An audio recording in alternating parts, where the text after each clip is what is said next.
Here at Crown Point Press in downtown San Francisco, artist William Wiley is coming to the end of a 2-week residency. At Crown Point Press, artists work with a team of master printers to make original limited edition etchings. The work is exhibited in the Crown Point Gallery. And they look like pencil. They look like pencil lines, but they're not. They're, Yeah. I mean, they very much look like the pencil you used to draw them with. Here too. Right. Catherine Brown founded Crown Point in a Richmond, California storefront in 1962. I just started the Crown Point Press for myself and my friends. I came back from London with a press.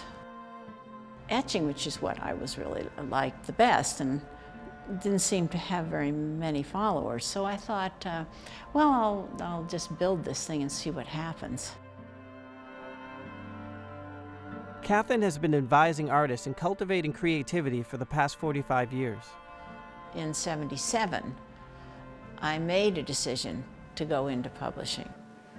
Crown Point Press is now one of the most prestigious print studios in the world. The roster of artists Catherine has brought to Crown Point includes some of the most influential of the last half-century.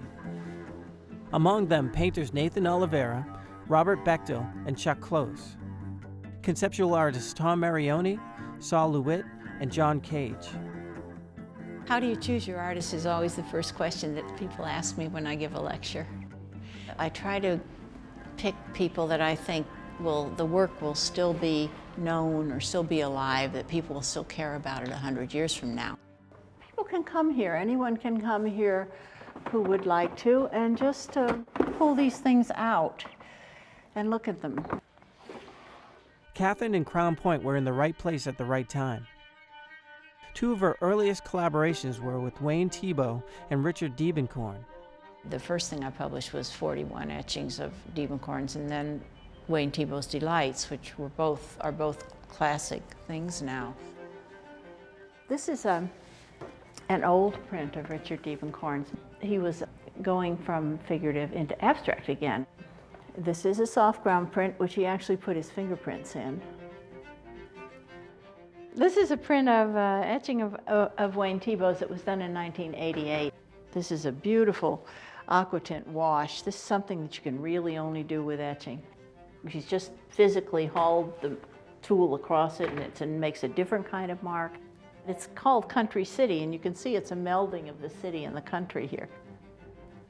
Well, the great thing about etchings and prints, fine art prints in general, is that they aren't reproductions, they're real art that are actually made by the artist working in all the same kind of creative ways that you would in your own studio, but there is more than one of them. So that means that more than one person can have it, and you don't have the scarcity issue, which pushes the prices so high. Ah, the bridge. A bridge over troubled horses.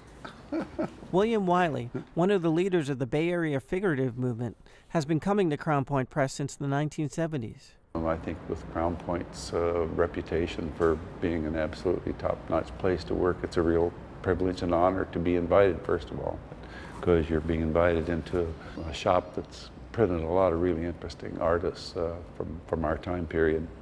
Whatever your requirements are, they do their very best to meet them, and so with that kind of hosting, you know, it's, the pressure's on you. This is what he was drawing on. With soft ground etching, impressions are made on a copper plate covered with wax. After the plate is treated with acid, the grooves are inked and the image is printed. Today, Wiley is adding text to an image he began earlier in the week. I'll just read you what I wrote here. Some horses respond to the shadow of the whip. Others respond to the first light tap. Still others must be flogged until they feel it in the marrow of their bones. And so which horse are you, and for which horse does Buddha have the most compassion? What you think? Assisting him is master printer Catherine Brooks. The printers at Crown Point Press are skilled technicians. They also help visiting artists translate idea into image.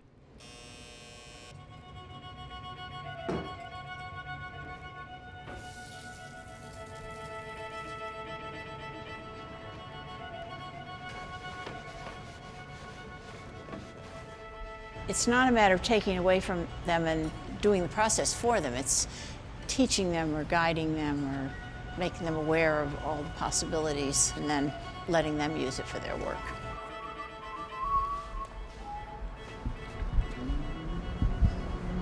Lighter, more red.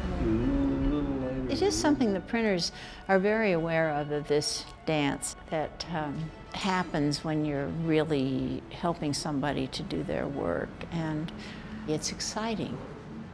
What about this color? Ooh, that looks good. Looks good? Yeah. And did you want to see it with a chincolle or just plain? No, let's just go. Just plain? Yeah, just Okay. plain. Understand. It's an intimate experience being in the studio with another artist. I think of it as a place where artists come to learn new processes, but to also just discover another dimension in their own work. We've always worked with a combination of people who are established and who are not, because the ones who are not are going to come up, and you want them to grow up with us and have a kind of loyalty. So it makes sense to do that to some degree, but it's also risky in terms of just keeping the business alive.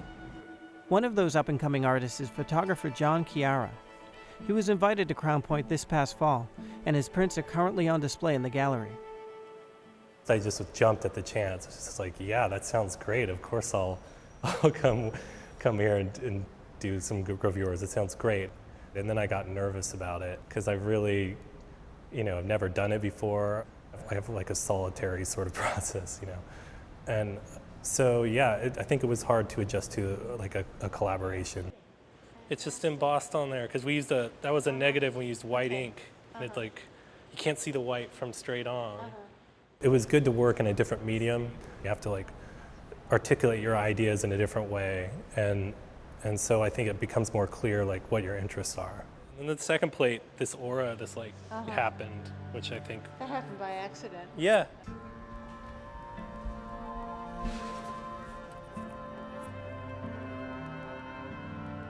When it's inked, all the ink is held in the lines and the surface is wiped clean with the palm.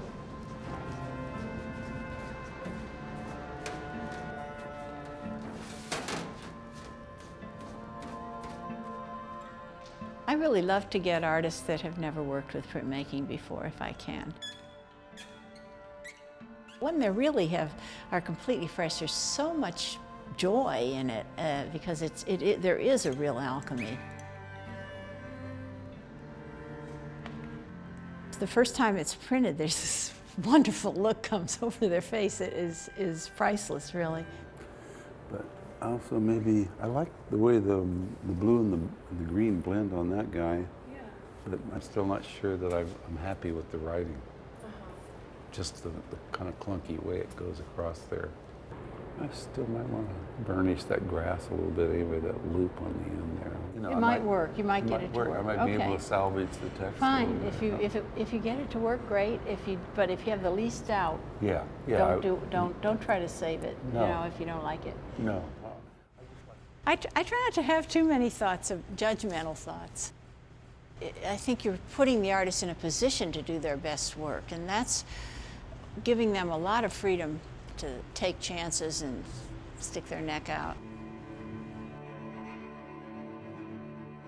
Drawing on her experiences working with artists over the years, Catherine has written a book about the artistic process. It's called Magical Secrets About Thinking Creatively: The Art of Etching and the Truth of Life. I'd been trying to write a book of skills, I called it, of how you do it for a long time. And then I realized that I could try to write something about what's underneath that, what the creative process is really about. The reason that I was able to work with Richard Diebenkorn so early is because he had really seen the resistance of the metal, and he thought that having that resistance or that obstacle was helpful to him in drawing. But later I did read that obstacles actually increase the possibility of discovery. You just flow around it or you flow with it, and something happens that actually makes it better. Artists come to Crown Point by invitation only, and only a handful will be asked every year. Catherine has made witnessing their creative process her life's work. I use that word miracle once in a while because it does seem to me to be that when a piece of art comes out. And I see it, and it doesn't look like very much. Then you come back a couple hours later and you think, oh, maybe it's going to turn out all right. And that artist still doesn't think it's done. And all of a sudden, it's clear to everybody that it's done. And it's a kind of a miracle. It really is so surprising. You added those extra horses' heads. That's neat.